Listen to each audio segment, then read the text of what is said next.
This is the Sabbath School lesson for the second quarter, 2021. Lesson 9 for May 22 to 28, Covenant Sign. Thursday, May 27. Remember the Sabbath. Remember the Sabbath day to keep it holy, it reads in Exodus chapter 20 and verse 8. The Sabbath was and is a sign for humanity to remember. The use of the word remember can serve various functions. First, to remember something implies looking backward, looking to the past. In this case, the Sabbath points us to the fiat creation, which climaxed in the institution of the Sabbath as a weekly day of rest and special communion with God. The injunction to remember also has implications for the present. We are not only just to remember the Sabbath, as we've just read in Exodus 20 verse 8, we also are to observe and keep it, as we see in Deuteronomy 5 verse 12. Observe the Sabbath day to keep it holy, as the Lord your God commanded you. Thus, the Sabbath has important implications for us now, in the present. Finally, remembering the Sabbath also points us forward.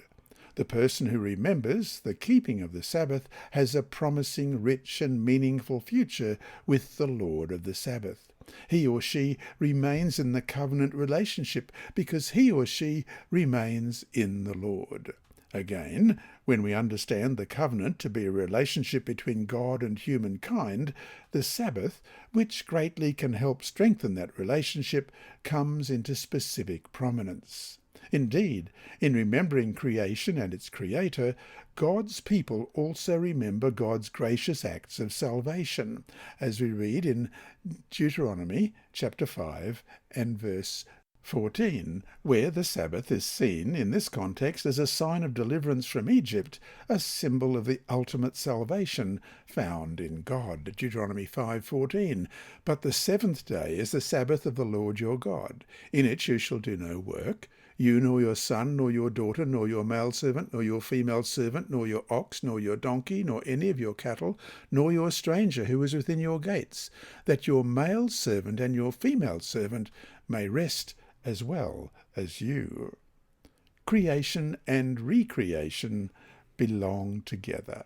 The former makes the latter possible. The Sabbath is a sign that communicates that God is the creator of the world and the creator of our salvation. And so to finish today, we begin by reading a quote from Selected Messages, Book 2, page 160. By keeping his Sabbath holy, we are to show that we are his people. His word declares the Sabbath to be a sign by which to distinguish the commandment-keeping people. Those who keep the law of God will be one with him in the great controversy commenced in heaven between Satan and God. End of quote. Look at this statement from the Lord's servant. What is it about the Sabbath that makes it something that can distinguish us as the commandment-keeping people, perhaps more so than any of the other commandments? This lesson was read by Dr. Percy Harrold for Christian Services for the Blind. It's supported by the Sabbath School Department and Hope Channel Australia and is rebroadcast by Christian Record Services and through podcasts at It Is Written in the United States, Hope Channel Germany, and through Apple iTunes and SoundCloud. Remember, God is always faithful.